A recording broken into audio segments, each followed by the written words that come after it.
Hey guys, I'm Boot. We're in New Jersey, and today we are going to be dispelling the 600-pound lies that have been spread all over the internet, all over television, all over wherever you get your network news. Today we are here with my buddy Kyle from Connecticut, On the Brain, and so many others. Kyle, tell them where they can find you at. Yeah, you can find me and my content that I help produce pretty much everywhere, anywhere you get your podcast fix. I am also a part of a great podcast group called Who They Want Entertainment LLC. We live stream on Facebook, Twitter, Twitch, and a few other places on a nightly basis. A great time for great content, great subjects, and we do what other podcasts don't. That's the tagline. As far as On the Brain, if you want to get your nerd on, that's basically where you got to go. On the Brain, ENT, on every podcast platform. If you really want to, slow down a little bit and talk a little bit more heavy topics such as mental health and disabilities and what that entails, then you got to check out A for Able, also everywhere on every podcast platform, wherever you get your podcast fix. Right on. And also with us today, we have Allie, my wife, and the sister of Gina. Yes. That is the thing I like to say, the sister of Gina. Yes. Why don't you go ahead and introduce yourself and tell everybody a little bit about what you wanted to say today. My name is Allie. You can find me on Allie S at YouTube and Allie_Sams on TikTok. I feel like every time I do this, I have to say something. I just wanted to say that we are not seeking justice from anybody. We are posting this, and that alone is the justice that my sister deserves. And we can lay our head down at night knowing that her truth is out there and that her story is out there told the correct way and the right way.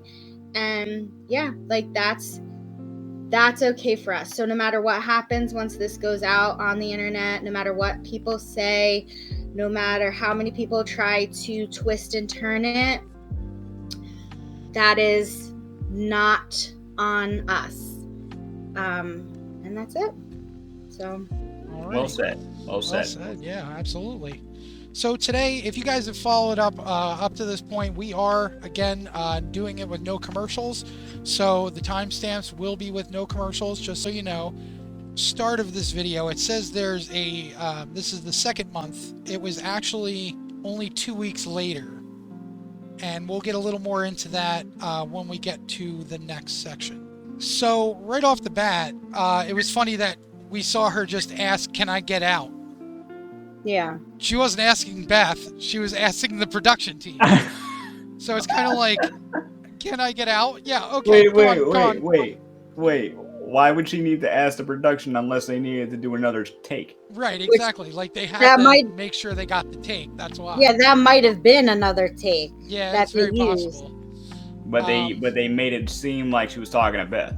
Right. Mm-hmm. And what did you say, Kyle? You saw? The Vicks. One of her coping mechanisms was Vicks Vapor Rub. Right. Yep. Right. So when she said she was overwhelmed, I believed it just based on the fact that she did have the Vicks on her. I don't know if they knew about that little, about that coping mechanism of hers. But she used to rub Vicks on herself to help herself relax. Right, and it was always lavender Vicks too. Yeah. She blamed me for it because she blamed me for it because when she would get sick, I'd say get some Vicks because. That's literally the note that I have down written next to that timestamp was me too. That the Vicks is in direct correlation to what would calm her anxiety down or calm her from going into a full-fledged panic attack in the moment.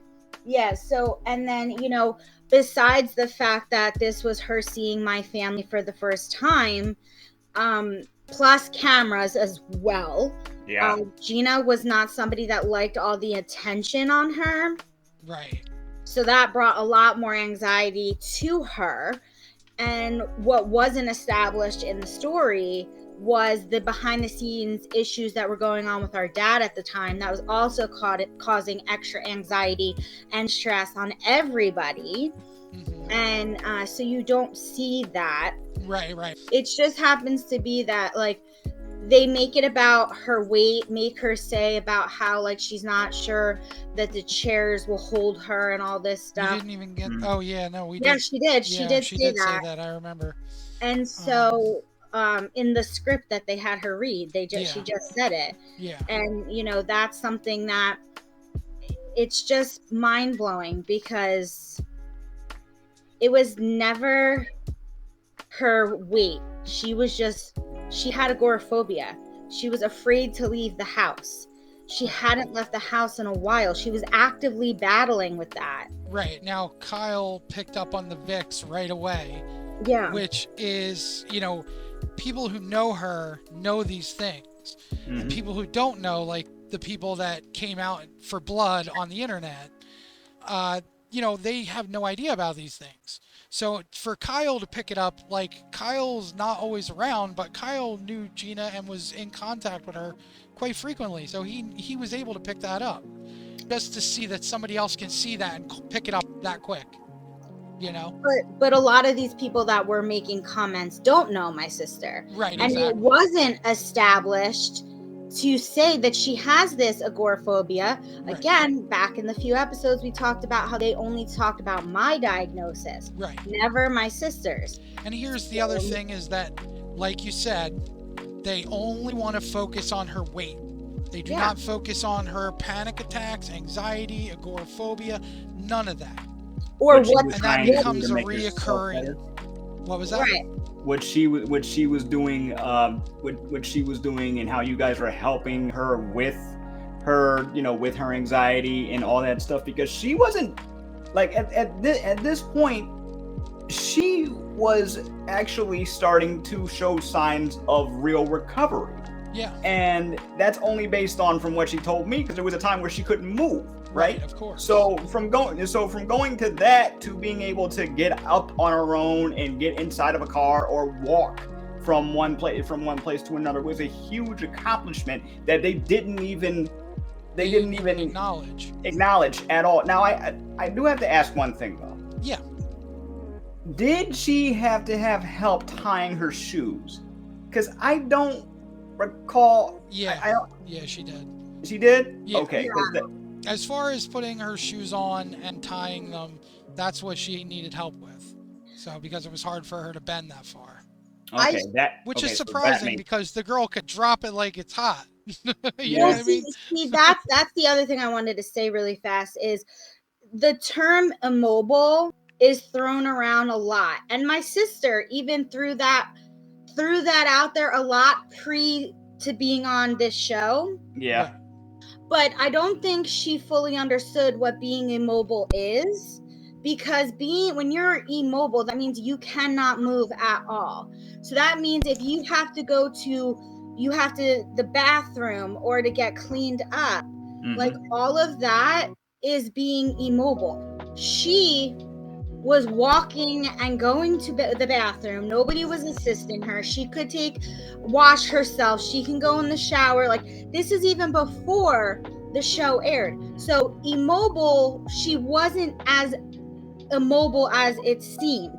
Nope. Yes, did she struggle with leaving the house because of her anxiety? Absolutely. But having agoraphobia and being immobile are two totally separate things. I heard her say a bunch of times, not just like I said in this show, but previously, immobile, I can walk. That she's always been able to walk. She was always able to go to the bathroom, to walk in the kitchen, to go wherever. But to leave the house was terrifying for her. And the only way I can describe it is how it was described to me is when you're standing in front of an 18-wheeler truck and it is barreling down at you, and that fear that you're going to get hit, it's like that fight or flight. She was feeling that all the time. And that's that panic and scared feeling she felt leaving the house. Right. Now let's watch a little more, and then we'll get more into the panic and anxiety part. I know, but she did not become immobile until she got sick. Yeah. Before she passed away. Yeah. So let's watch more. Yeah, more about panic and anxiety. So basically, that moment was basically because of her panic and anxiety, and they really made it out to be more about her weight, that she was exhausted. And like at that point, what do you like? What is the point? You know what I mean? Like they basically just did it again to fit their narrative. It's on the name of entertainment, Yeah, I not know. truth. Yeah. That's all it is. This and which is ironic when you think about the channel that this is on. Right. You know what I Exactly. mean? The Yeah. network that this is on, they would pride themselves on teaching, right? Yeah. You would think So so. what do you? Yeah, I mean, come on. Yeah, I bet you if Seaba's Left Eye and Chili was hosting this show, they would not let this happen. Right. All right. So how do you feel about it, Allie? That part is really hard to watch, because that voiceover she recorded was a month after our wedding, and to hear her get emotional reading this part, it breaks my heart into a bajillion pieces. That was just a full-blown panic attack that parts of it were edited out. You know, when she would go like this, she would do that because she felt like she couldn't swallow, or she would get so hot. These are all signs and symptoms of panic attacks and anxiety attacks. And to just insinuate or tell that narrative that it's about her weight makes me so angry, because it's neglecting all the stuff that she was worried about. You know, to help with somebody that suffers from agoraphobia, the only way to move through it is exposure to what is making you scared. So her facing that for the first time in a really long time was extremely overwhelming. There was so much going on behind the scenes. We were all terrified that my dad was going to show up unannounced and start drama. I had asked him not to come to my wedding because we had things that happened between us that it was the final straw for me. I couldn't take it anymore. I was almost having a nervous breakdown. I loved him enough to tell him the truth, and I so desperately wanted him to hear what I was saying from a mature level. I just don't think that's the way it happened on his end. But that my sister was terrified of my father. I was terrified of my father. All that I could think about was, oh my God, what if they show up and try to cause trouble? Or what if his friends that were very nasty to me and my sister, and I have all the receipts to prove that if I have to, and we were just afraid, and she was afraid that they were going to show up and cause trouble and drama, because that is what they all are known for doing. And so that is why she was also having a panic attack. Cameras are in her face. She was seeing people for the first time she hasn't seen in years. She was being in a restaurant for the first time in a very long time. It was a lot of stuff she was hit with, and has a severe anxiety disorder. So that was untreated at the time. I have another question about the production. Yeah. Mm-hmm. Okay. Did she have any say on this script at the time? Nope. No, None? No, she didn't even know that that's how they were going to portray her. She didn't know until she had to record it. And when she would bring it up to the producer she was recording with, that producer would say that this was the direction that higher ups wanted to go with. Yeah. Pretty messed up. She had no say. You know, I've said this on past segments. It makes more sense to me when you are using actors to portray other people in another setting. not in you know what I mean? Like when Right. somebody We're does a not bio, actors. We're not yeah, actors at all. We're just regular people, and they exactly. treated But us as though we were actors in a drama. yeah, like it makes sense when they do a docu series or or not a full fledged documentary, even though you have to be aware of the type you watch anyway because they don't have any. It doesn't mean that it has to be true. But when you're doing a docu series or or a movie in that sense, then there's certain things that are embellished for that for that format, right? Of course. This is about somebody's real life. Period. You're not using actors. You're using the real person. You're not using sets. You're using you're using the person's real life. You're not depicting something from somebody's life that already happened. This is happening in real time. So Right. it confuses the mess out of me how people can actually consider this to be reality. Yeah. You know, like I used to be one of those people for for a while back, back in the day, watching stuff like Making the Band and freaking Real World and then for a while, yeah, I watched a couple episodes of Keeping Up with the Kardashians, but yeah, but anyway, my point still stands. Unlike this is not a this is not like this is a health show, Yeah. right? This isn't like It's this isn't like those other shows. This is a health related show, but you're making it out to be a joke, and as a result, you're causing people more harm than good. Right. But they don't care because they're just about the bottom line. I mean, anyway. Exactly. That's why I said that one of the episodes previously that they are exploiting fat people and their family. You know, it's a shame that these people have to travel so far to supposedly get help that should be able to be helped right in their own backyard. Then, bad enough, you're taking them, making them out to be this stereotype. Okay, you're not even making everybody's different. Everybody's story is different. And when you take like Gina's story, which she wanted to tell, and you change the truth about it, we're like, what's the point? We're not actors. She was a real person with a real family, with real issues besides her weight. Yep.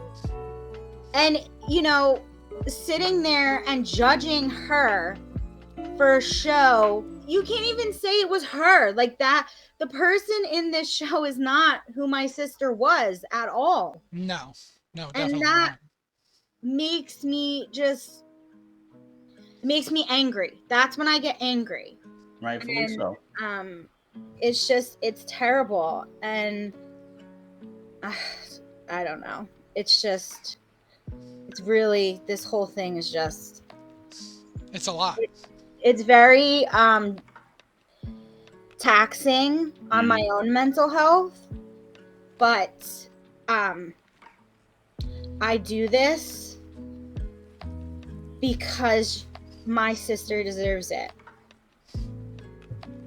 She deserves her story and her truth to be out there, and there's no better person to tell it than her sister and the people that were involved in her life and the people that know her. Yeah.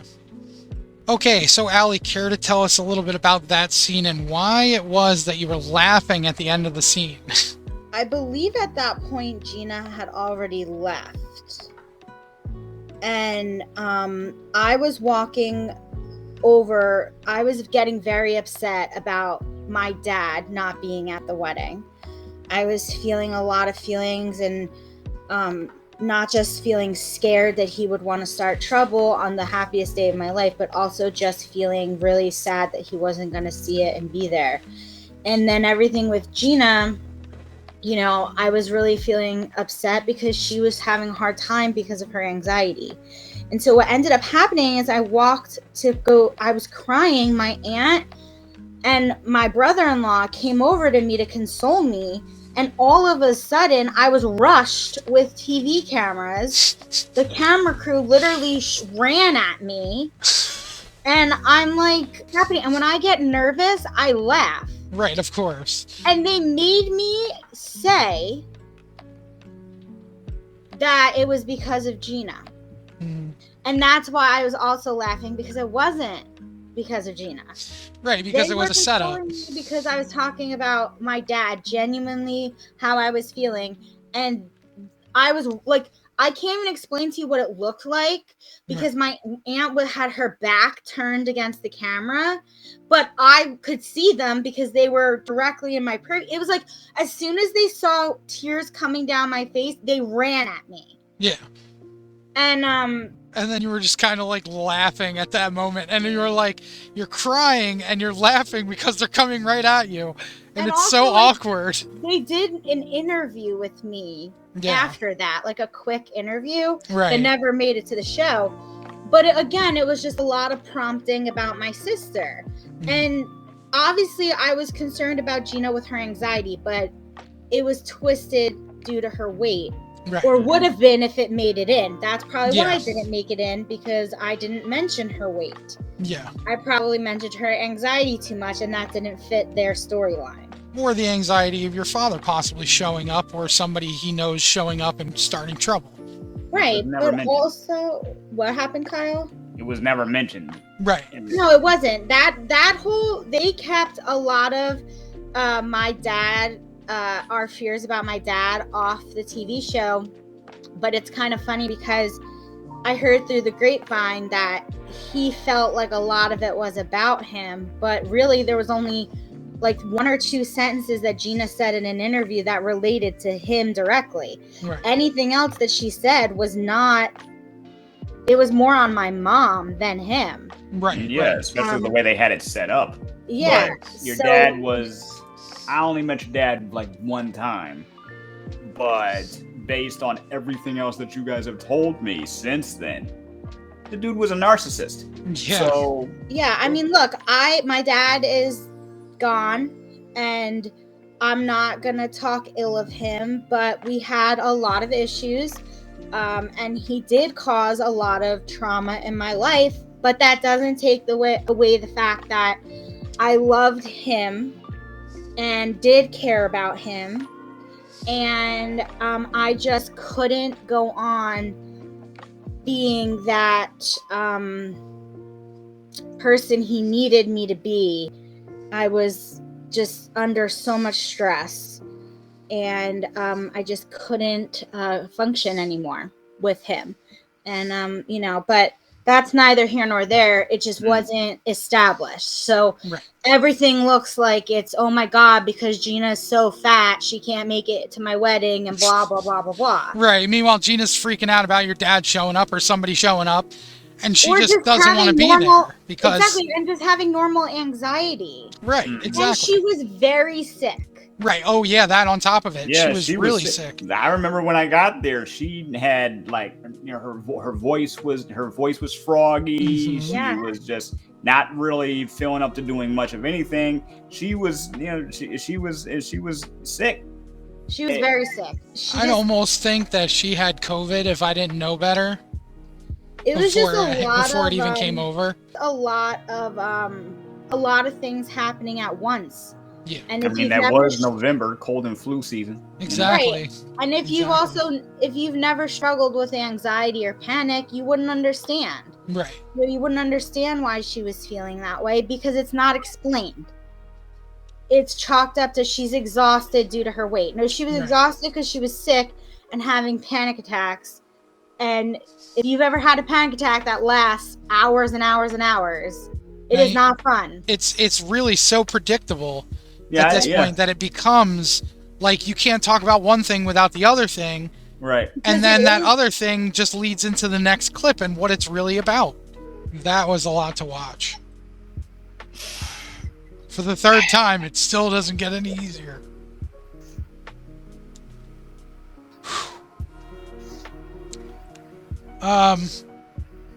Where is my I do? They didn't even get my I do in there. They didn't even get her full speech in there. They just, right? I know. They missed the joke in the... Oh, I know. They missed so many jokes. Yeah. but they wouldn't have made sense to everybody else. That's the thing. Yeah, true. So True. here's the thing. She was only at the car right before the speech. She went to the car right before the speech. Just because she couldn't stand to be in there with all of the people. You know what I mean? And, she was in there for that long, which I was proud of her at that point for even being around so many people for that Right. long. You Mm-hmm. know? And they just made it seem like she was there for like 5 seconds and then had to go out to the car. You know what I mean? And that's the worst part of it all is that we were there for what? How many hours were we there? We were there for a good amount of I time. I mean, mean, yeah, really, we had the hall for like 6 hours, but I mean, you there partied was an for at hour of least like 11. getting people together, everybody getting there, and then there was like another hour of getting the ceremony set up. Mm-hmm. You know what I mean? And then after that, like breaking everybody back out, and then introducing everybody and all that. And Gina was there for all of that. Yep. You know what I mean? So, and one of the biggest things that she did that we weren't sure if she was going to make it to the wedding because she had such agoraphobia and everything else. And so for her to walk Allie down the aisle was a huge thing. Whew. It's hard not to get emotional about it. It's really... Whew.